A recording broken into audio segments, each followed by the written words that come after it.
दोस्तों, आमलकी एकादशी का व्रत काफी खास माना जाता है। हर साल फाल्गुन मास के शुक्ल पक्ष की एकादशी तिथि को यह व्रत रखा जाता है। पौराणिक कथाओं के अनुसार भगवान विष्णु ने सृष्टि की रचना के लिए ब्रह्मा जी को रचा था। इसके साथ ही आंवले के वृक्ष का भी जन्म हुआ था। आमलकी एकादशी के दिन आंवले के पेड़ की पूजा करने से और आंवले के पौधे को लगाने से सुख समृद्धि की प्राप्ति होती है। इसके साथ ही हर तरह के पापों से मुक्ति मिल जाती है। भगवान विष्णु ने आंवले के पेड़ को देव पेड़ बताते हुए कहा कि इस वृक्ष में देवी देवताओं का वास होगा। जो भी मनुष्य आंवले के पेड़ के नीचे उनकी पूजा करेगा और व्रत रखेगा, उसके समस्त पाप मिट जाएंगे और वो मोक्ष को प्राप्त करके स्वर्ग का अधिकारी बनेगा। तब से हर साल फाल्गुन मास के शुक्ल पक्ष की एकादशी तिथि को आमलकी एकादशी व्रत रखा जाने लगा और आंवले के पेड़ की पूजा होने लगी।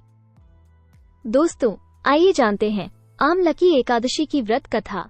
एक बार अर्जुन ने भगवान श्री कृष्ण से पूछा, हे भगवान, आप कृपा कर मुझे फाल्गुन मास के शुक्ल पक्ष की एकादशी के विषय में बताएं।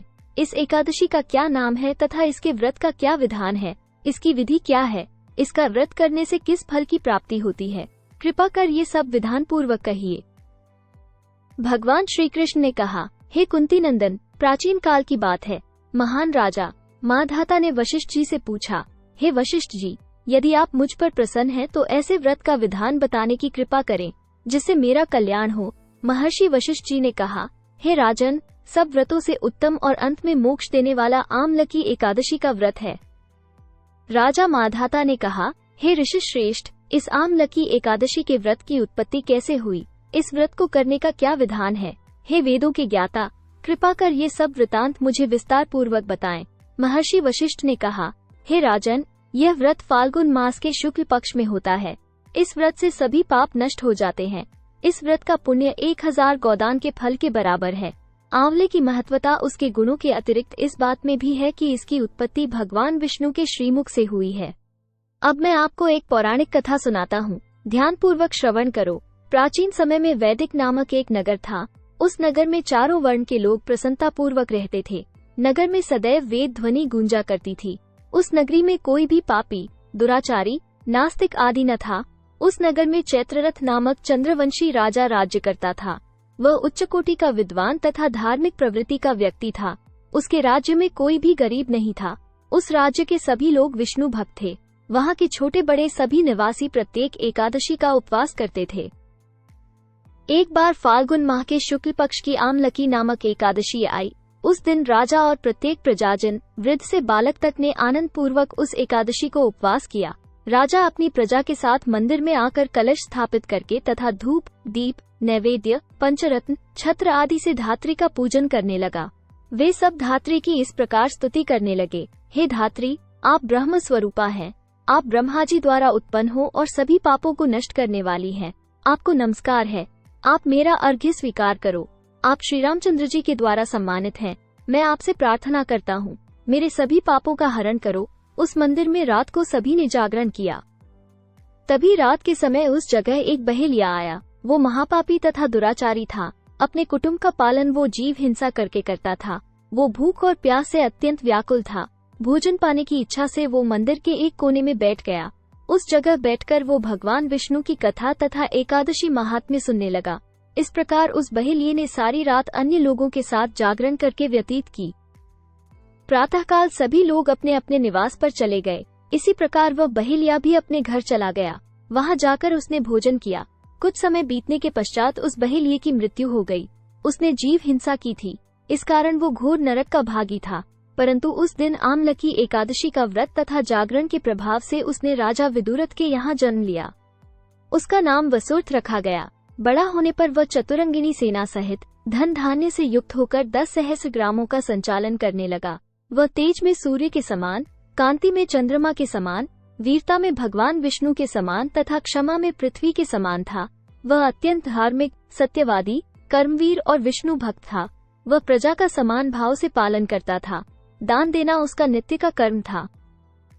एक बार राजा वसुर्थ शिकार खेलने गया, लेकिन बीच में ही मार्ग भूल गया। दिशा का ज्ञान न होने के कारण उसी वन में एक वृक्ष के नीचे सो गया। कुछ समय पश्चात पहाड़ी डाकू वहां आए और राजा को अकेला देखकर मारो मारो चिल्लाते हुए राजा वसुर्थ की ओर दौड़े। वह डाकू कहने लगे कि इस दुष्ट राजा के कारण उन्हें देश निकाला दिया गया। इसलिए इसे हमें मार देना चाहिए। अब हमें इसे मारकर अपने अपमान का बदला लेना चाहिए। इतना कहकर वे डाकू राजा को मारने लगे। उन्होंने राजा पर हथियार फेंकने शुरू कर दिए, उस पर अस्त्र शस्त्र का प्रहार करने लगे। उन डाकुओं के अस्त्र शस्त्र राजा के शरीर पर लगते ही नष्ट हो जाते। उनके शस्त्र राजा पर फूल बनकर गिरने लगे। कुछ देर बाद प्रभु इच्छा से उन डाकुओं के अस्त्र शस्त्र उन्हीं पर प्रहार करने लगे, जिससे वे सभी मूर्छित हो गए। उसी समय राजा के शरीर से एक दिव्य देवी प्रकट हुई। वह देवी अत्यंत सुंदर थी। उसकी आंखों से क्रोध की भीषण लपटें निकल रही थी। उस समय वह काल के समान प्रतीत हो रही थी। उसने देखते ही देखते उन सभी डाकुओं को मौत की नींद सुला दिया। नींद से जागने पर राजा ने वहां अनेक डाकुओं को मृत देखा। वह सोचने लगा, किसने इन्हें मारा? इस वन में कौन मेरा हितैषी रहता है? राजा वसुर्थ ऐसा विचार कर ही रहा था कि तभी आकाशवाणी हुई, हे राजन, इस संसार में भगवान विष्णु के अतिरिक्त तेरी रक्षा कौन कर सकता है? तुमने पिछले जन्म में आमलकी एकादशी की व्रत कथा सुनी थी। उसी का फल है कि आज तुम शत्रुओं से घिरे होने के बावजूद जीवित हो। इस आकाशवाणी को सुनकर राजा ने भगवान विष्णु को स्मरण करके उन्हें प्रणाम किया। फिर राजा अपने नगर लौटा और सुखी पूर्वक राज करने लगा। महर्षि वशिष्ठ ने कहा, हे राजन, जो मनुष्य एक भी आमलकी एकादशी का व्रत करता है, वह प्रत्येक कार्य में सफल होता है, अंत में वैकुंठ धाम को पाता है। इस एकादशी का व्रत रखने वाले व्यक्ति को स्वर्ग और मोक्ष दोनों ही प्राप्त होता है। जो व्यक्ति 1000 गायों का दान कर पुण्य प्राप्त करता है, उतना पुण्य आप आमलकी एकादशी व्रत को करके प्राप्त कर सकते हैं। इस व्रत में आंवले का बड़ा महत्व है, क्योंकि उसके वृक्ष की पूजा होती है। भगवान को आंवले का भोग भी लगाते हैं। भक्त प्रसाद स्वरूप आंवले का ही सेवन करते हैं, दान में भी आंवला देते हैं। कथा सार। भगवान श्रीहरि की शक्ति हमारे सभी कष्टों को हरती है। इसी शक्ति के बल से भगवान विष्णु ने मधु कैटभ नाम के राक्षसों का संहार किया था। इसी शक्ति से उत्पन्ना एकादशी बनकर मूर नामक असुर का वध करके देवताओं के कष्ट को हरकर उन्हें सुखी किया था। ये शक्ति मनुष्य की ही नहीं, अपितु देवताओं की रक्षा में भी पूर्णतः समर्थ है। तो दोस्तों, ये थी आज की जानकारी अच्छी लगी हो तो चैनल को सब्सक्राइब करें और वीडियो को शेयर करें, ताकि सभी इस जानकारी से लाभ उठा सकें। फिर मिलते हैं एक नई जानकारी के साथ, एक नए ज्ञान के साथ। तब तक के लिए आप सबको मेरा प्रणाम।